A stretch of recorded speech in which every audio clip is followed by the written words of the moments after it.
अस्सलाम वालेकुम friends, I am rush Batool. Hope so के आप सब लोग ठीक होंगे।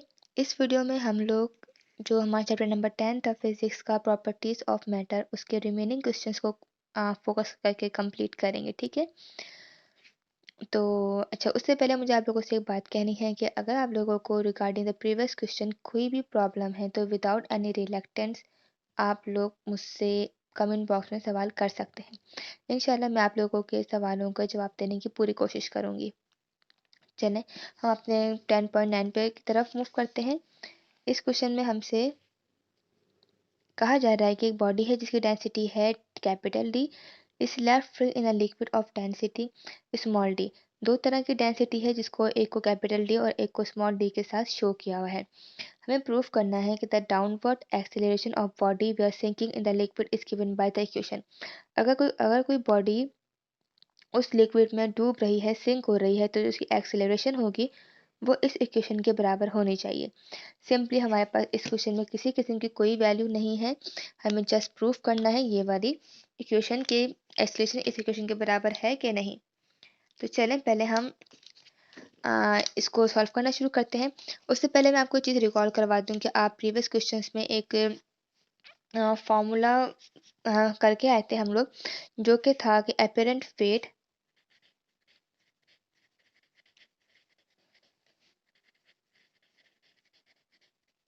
बराबर था एक्चुअल वेट के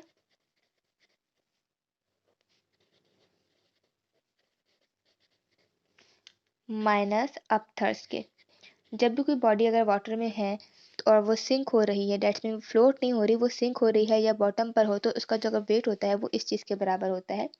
इसका अपना खुद का वेट होगा, एक उसके वाटर जो हम फोर्स लग रही होगी वाटर की फोर्स उसके बराबर, और एक अपथर्स्ट फोर्स के बराबर होगा।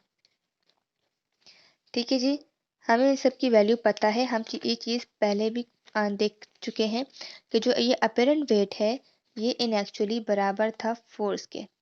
फोर्स ही इस अपेरेंट वेट के बराबर थी। और हम ये बात जानते हैं कि जो फोर्स खुद है होता है वो बराबर होता है ma mass multiply by acceleration के। क्योंकि हमारे पास जो इक्वेशन दी हुई है उसमें हमारे पास इससे एक्सेलरेशन को शो किया जा रहा है, कहा जा रहा है कि हमें इसको प्रूव करना है। सो दैट्स वाई हम इस इक्वेशन को फोकस करेंगे कि हमारे पास जो अपेरेंट वेट होगा वो बराबर हो जाएगा मास मल्टीप्लाई बाय एक्सेलरेशन के। तो हमारे पास ये बराबर हो गया ma के। एक्चुअल वेट हम जानते हैं जो हमारे पास होता है, एक्चुअल वेट किसी भी बॉडी का बराबर होता है मास multiply by gravity that's mean mg के, माइनस अपथर्स्ट बराबर होता है volume multiply by density multiply by gravity. Previous numericals में मैंने डेंसिटी को इस तरह के सिंबल से शो करा है p से, मगर यहाँ पर हम स्मॉल d से इसलिए शो कर रहे हैं क्योंकि हमारे पास इस क्वेश्चन में उस लिक्विड की जो डेंसिटी है स्मॉल डी से शो की जा रही है। डेट्स वाई हमने यहाँ पर सिंबल को स्मॉल डी रख लिया है। चलिए अब हम शुरू करते हैं। यहाँ पर क्योंकि हमें एक्सेलरेशन को प्रूफ करना है तो यहाँ पर जो एक्सेलरेशन के साथ जो मास आ रहा है तो उसको हमें यहाँ से रिमूव करना होगा। मास यहाँ पर मल्टीप्लाई है, वहाँ पर जाकर इस इक्वेशन के साथ डिवाइड हो जाएगा, तो ये कुछ ऐसा बन जाएगा mg/m। क्योंकि साइन यहाँ पर माइनस का है तो ये वाला जो मास है वो इससे भी डिवाइड होगा, इस इक्वेशन के साथ भी डिवाइड होगा separately. Volume multiply by D multiply by G over M. यहाँ पर m से m हमारे पास क्रॉस हो गए तो हमारे पास रिमेनिंग क्या बचा है, gravity minus volume multiply by D multiply by G over M. इस पूरी इक्वेशन में हमारे पास g कॉमन है तो उसको हम कॉमन ले लेंगे। तो हमारे पास क्या हो गया, हम कंपेयर कर लेंगे, जी से जी कैंसिल तो बस 1 बचा, माइनस यहाँ पे जी से जी कैंसिल तो हमारे पास volume multiply by D over M आ गया। सही। अच्छा, अब हम रफ में आ जाते हैं। हम ये बात जानते हैं कि जो डेंसिटी होता है उसका फॉर्मूला होता है मास ओवर वॉल्यूम। क्योंकि हमारे पास जो एक वैल्यू दी हुई है वॉल्यूम ओवर मास, तो इसको सॉल्व करने के लिए यहाँ पे हमें इस इक्वेशन की थोड़ी सा फॉर्मूले की हेल्प लेनी होगी कि अगर मैं इस वॉल्यूम को ऊपर ले जाऊं और मास को रिवर्स यानी कि दोनों का इन्वर्स कर दूं तो मेरे पास जो इक्वल इज इक्वल टू की उस तरफ की वैल्यू वो भी इन्वर्स होगी। तो मेरे पास यहाँ पर डी के नीचे 1 है, जहाँ कोई नंबर नहीं होता वहाँ पर 1 होता है। तो जब ये v ऊपर जाएगा तो ये 1 भी ऊपर चली जाएगा, मास नीचे आएगा तो डेंसिटी भी नीचे आ जाएगी। डेट्स मीन कि जो वॉल्यूम ओवर m है वो बराबर हो जाएगा 1/D के। ये मैंने यहाँ पे कैपिटल D डेंसिटी को इसलिए शो करा है ताकि डिफ्रेंशिएट करने के लिए, और इसके अलावा यहाँ पे जो हम उस बॉडी की हम डेंसिटी को यहाँ पे फोकस कर रहे हैं। तो मेरे पास हम यहाँ पे v/m की जगह 1/D लिख देंगे। 1 - 1/D और मल्टीप्लाई बाय D। इसको ऐसे भी लिख सकते हैं, या क्योंकि यहाँ पर D और 1 मल्टीप्लाई हो रहा है तो A बराबर है G 1 - D over capital D के। तो हमारे पास यही इक्वेशन थी, एक्सेलरेशन बराबर होनी चाहिए 1 - D ओवर D, ब्रैकेट से बाहर G। तो यहाँ पर ये बिल्कुल सिमिलर वही इक्वेशन आए। तो डेट्स मीन कि हमने यहाँ पर ये प्रूफ कर दिया है कि कोई भी बॉडी अगर सिंक्ड हो रही है वाटर में तो उसकी इक्वेशन हमारे पास ये बनेगी। अब हम मूव करते हैं अपने क्वेश्चन नंबर 10 की तरफ, जो हमारा लास्ट क्वेश्चन है। इस क्वेश्चन में हमसे यहाँ पे एक कंडीशन दी हुई है, हमसे कहा जा रहा है कि एक ब्लॉक ऑफ वुड है जिसकी स्पेसिफिक ग्रेविटी 0.85 है, वो फ्लोट करता है वाटर पर। Some kerosene oil is of specific gravity 0.82 is poured on the surface of water. कि केरोसिन ऑयल है, उसकी स्पेसिफिक ग्रेविटी 0.82 है, अगर वो वाटर पर पुअर किया जा रहा है, डाला जा रहा है कि यहाँ तक कि वो वुडन ब्लॉक के साथ मिक्स हो जाए, तो हमें ये बताना है कि सेकंड केस में जो हमारे पास ब्लॉक है वो वाटर में कितना ज़्यादा कह रहे हैं नीचे की तरफ डूबा हुआ होगा। ठीक है, तो हम इस क्वेश्चन को पहले फिगर से समझते हैं कि देखिए हमारे पास ये कुछ 3 तरह की कंडीशन है। एक ब्लॉक है वो पानी के अंदर फ्लोट कर रहा है, तो हम ये बात जानते हैं कि उसका कुछ ना कुछ वजन, जो वॉल्यूम है वो ऊपर की तरफ है, तो कुछ ना कुछ वॉल्यूम पानी के अंदर फ्लोट कर रहा होगा। ठीक है जी, अब मैं यहाँ पर रेड कलर से केरोसिन ऑयल को शो कर देती हूँ कि हमने यहाँ पर केरोसिन ऑयल डालना शुरू किया कि यहाँ तक कि वो इस ब्लॉक के साथ इमर्स्ड हो गया। सही, जब वो ये इमर्स्ड होगा तो अगर हम अपने क्वेश्चन में देखते हैं कि जो हमारे पास केरोसिन ऑयल की जो डेंसिटी है या स्पेसिफिक ग्रेविटी है वो 0.82 है, और उस वुड की जो है स्पेसिफिक ग्रेविटी 0.85 है। डेट्स मीन वुड जो है वो हैवियर है देन द केरोसिन ऑयल। तो वुड जो है वो थोड़ा सा नीचे की तरफ हो जाएगा, और जो केरोसिन ऑयल होगा वो, जैसे कि थर्ड हम केस में देख लेते हैं, वो उस वुड के ऊपर किसी हद तक ऊपर की तरफ आ जाएगा। ठीक है जी, तो ये फ़र्क आएगा इस चीज़ से। मीन केरोसिन ऑयल डालने से जो वॉल्यूम होगा ब्लॉक का वो थोड़ा सा और वाटर के अंदर धंस जाएगा इजी वर्डिंग में। तो अब हमें ये मालूम करना है कि वो कितना ज़्यादा और अंदर की तरफ धंस रहा है या और अंदर की तरफ जा रहा है। सही है, तो हम पहले अपना डेटा बना लेते हैं। अच्छा जी, डेटा हम यहाँ पे बना रहे हैं अपना। हमसे कहा गया कि स्पेसिफिक ग्रेविटी मीन हम जानते हैं डेंसिटी है ब्लॉक की। तो ब्लॉक को हम जितने भी वैल्यूज होंगे हमारे पास ब्लॉक की, उसको हम 1 से शो कर लेंगे। ठीक है, मैं यहाँ पे आगे लिख देती हूँ ब्लॉक की वो है 0.85। फिर जो हमारे पास सेकंड कंडीशन में जो दी हुई इसको है केरोसिन ऑयल की डेंसिटी, उसको मैंने यहाँ पे 2 से शो कर लिया, सॉरी। तो वो हमारे पास हो गया 0.82। अच्छा, जो हमारे पास यहाँ पे जो फिगर है आपको दिख रही है, इसमें आप देख सकते हैं कि ब्लॉक फर्स्ट कंडीशन में वाटर में था।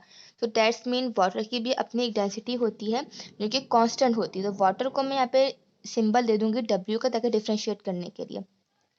वाटर की जो हमारे पास डेंसिटी होती है वो कांस्टेंट 1 ग्राम पर सेंटीमीटर क्यूब स्क्वायर होती है, सॉरी।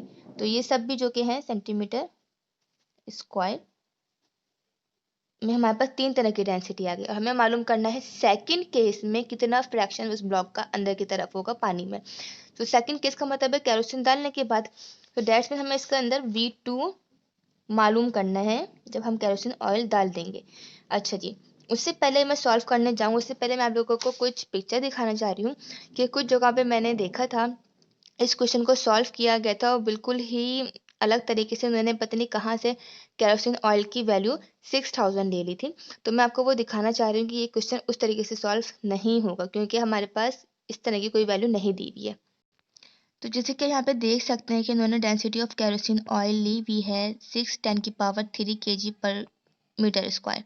तो अगर इसको हम चेंज भी करके देखेंगे, जो हमारे पास डेटा में दिया हुआ है 0.82, इसको चेंज करने पे भी हमारे पास ये डेंसिटी नहीं आ रही थी, और ना ही हमारे पास ये कोई नेट या गूगल पे भी सर्च करके देखा था, मुझे इस तरह की कोई वैल्यू नहीं मिली है।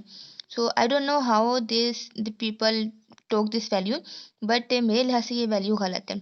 चलें, अब जो इन एक्चुअली मेथड है इसको सॉल्व करने का थोड़ा सा हल्का सा कॉन्सेप्चुअल है, बट ज़्यादा बेटर है देन कि हम अपने पास से कोई वैल्यू निकाल लें। ठीक है, हम इन्हीं वैल्यू को इस्तेमाल करते हुए अपना क्वेश्चन सॉल्व करेंगे। पहले तो हम अच्छा जी, एक हम यहाँ पे देख सकते हैं इस फिगर में, इस ब्लॉक के ऊपर हमारे पास दो तरह की फोर्सेस अप्लाई हो रही हैं जिसको हम कहते हैं ब्योइंट फोर्स। डेट्स में एक तो केरोसिन ऑयल की है और एक हमारे पास वाटर की फोर्स है। वाटर इसको अपथर्स फोर्स अप्लाई कर रहा है, मीन कि वो उसको ऊपर की तरफ उठा रहा है, और जो केरोसिन है वो यकीनन लाइटर डेंसिटी का, तो ब्लॉक को कुछ ना कुछ वो थोड़ा सा नीचे की तरफ लेके जा रहा होगा। तो अब हम यहाँ पे जो हमारा इसका एक्चुअल जो हमारा जो वेट है इस ब्लॉक का, डेट्स मीन डब्ल्यू को हम रिप्रेजेंट कर देते हैं डब्ल्यू, और ये ब्लॉक का ये बराबर हो जाएगा, दो फोर्सेस अप्लाई हो रही हैं, तो यहाँ पर हम इसको इजी वर्ड्स में अपथर्स्ट जो कि है डब्ल्यू लिख देते हैं, ताकि वाटर की अप्लाई हो रहा है, साथ में प्लस कर देते हैं एक अपथर्स्ट केरोसिन का। हम इजी वर्ड्स में अपथर्स्ट लिख रहे हो, हालांकि यहाँ पर ब्योइंट फोर्स का वर्ड यूज होना चाहिए।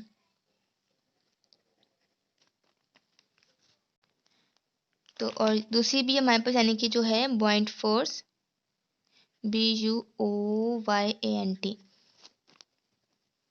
ठीक है जी, यानी कि हमारे पास एक फोर्स अप्लाई हो रही है वाटर की और एक केरोसिन की, जो कंबाइनली वर्क कर रहे हैं। हमारे पास जो यहाँ पर वेट है ब्लॉक का वो इन एक्चुअली बराबर होगा, सिंपल है, क्योंकि हमारे पास डेंसिटी गिवन है, तो volume multiply by density multiply by gravity के।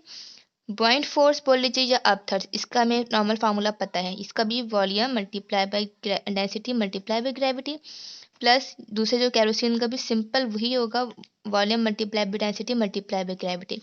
ग्रेविटी इन सब के आपस में कैंसिल हो जाएंगे क्योंकि ये कॉमन है। अब इन सब की वॉल्यूम और डेंसिटी को डिफ्रेंशिएट करने के लिए यहाँ पर मैं V1 और P1 कर देती हूँ। वाटर का क्योंकि यहाँ पे फोर्स है तो यहाँ पर हम VW और PW कर देते हैं, और यहाँ पर केरोसिन की बात कर रहे हैं तो यहाँ पर हम V2 और P2 कर देते हैं। ठीक है, यहाँ तक का स्टेप क्लियर हो चुका होगा इंशाल्लाह आपको। अब क्योंकि हमारा जो मेनली फोकस है सेकंड केस पर है, डेट्स मीन केरोसिन के डालने के बाद उसका क्या वॉल्यूम होगा, डेट्स मीन V2 पर है, तो हमें V2 पर ही फोकस रखने का, हमें इसका V2 नहीं मालूम। तो थोड़ा सा हम यहाँ पे रफ वर्क कर लेते हैं कि अगर मुझे V2 मालूम करना है, हम अज्यूम कर रहे हैं कि अगर मैं इस ब्लॉक के वॉल्यूम को वाटर के वॉल्यूम से माइनस कर दूँ, V1 को VW से अगर माइनस कर दूं तो मेरे पास किसी हद तक V2 मालूम हो सकता है। तो डेट्स में मेरे पास V2 बराबर हो जाएगा V1 माइनस VW के। ठीक है, ये हमने अपने पास से अज्यूम किया है। तो हम यहाँ पे V2 की जगह पे अपनी इक्वेशन लिख लेंगे। तो V1 P1 is equal to VW PW plus हमने यहाँ पे V2 की जगह पे लिख लिया V1 minus VW and then P2। अच्छा जी, अब यहाँ पे जो P2 है वो इस पूरे ब्रैकेट के साथ मल्टीप्लाई हो रहा है, तो इसको हम यहाँ पे मल्टीप्लाई कर लेंगे।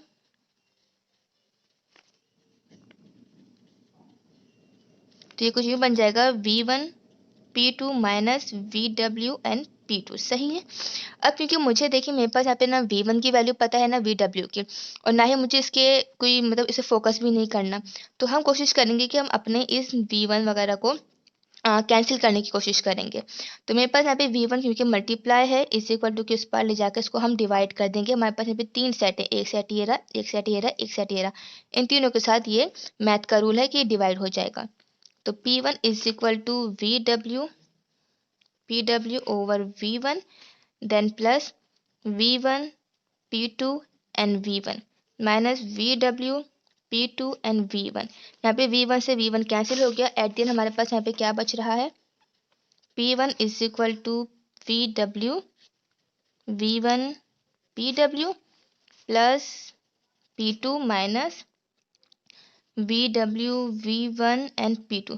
थोड़ा सा यहाँ पे हम अरेंज करेंगे इस स्टेप पर कि देखिए यहाँ पे P2 प्लस है इज इक्वल टू के इस पार ले जाके माइनस करवा देंगे। हम यहाँ पे क्यों अरेंज कर रहे हैं, क्योंकि हमारे पास सिर्फ डेंसिटीज की वैल्यूज पता है। जिसकी वैल्यू पता है हम उसको इज इक्वल टू के एक तरफ कर देंगे, जिसकी वैल्यू नहीं पता उसको इज इक्वल टू के उस साइड मतलब एक हाथ पे कर देंगे।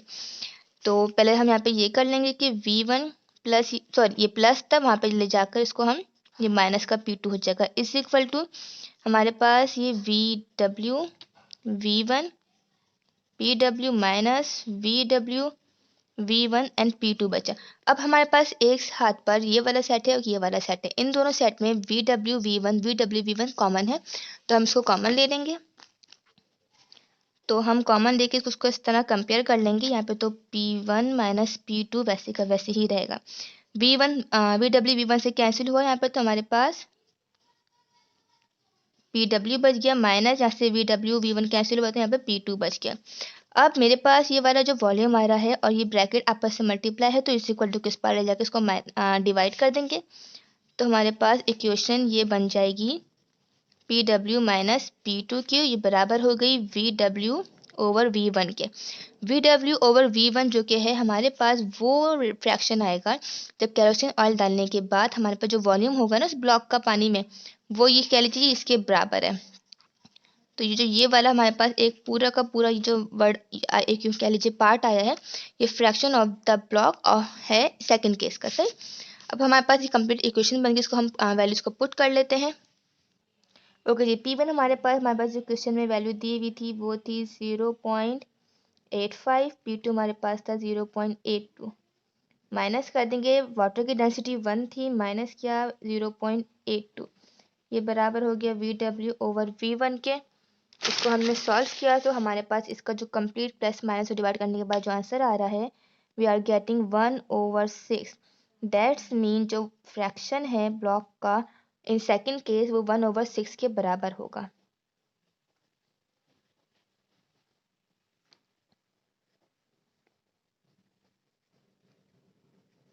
आई होप कि आपको ये न्यूमेरिकल समझ में आए होंगे।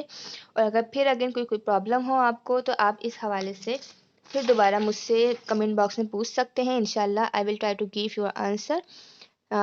ठीक है जी। तो और इसके अलावा आपको मतलब कि कोई अगर है प्रॉब्लम की जैसे कि दूसरे नोट्स में हमारे पास किसी और तरीके से सॉल्व हुआ है, तो सिर्फ कंफ्यूज नहीं होना आप लोगों को, क्योंकि हमने वही वैल्यूज़ यूज़ करी हैं जो हमारे पास बुक में थी, हमने हट के कोई दूसरी वैल्यू यूज़ नहीं करी। चलिए, आई होप कि आपको पसंद आया होगा। अगर आपको सही लगे तो please share my video to others and thank you. अपना ख्याल रखिएगा। अल्लाह हाफिज़।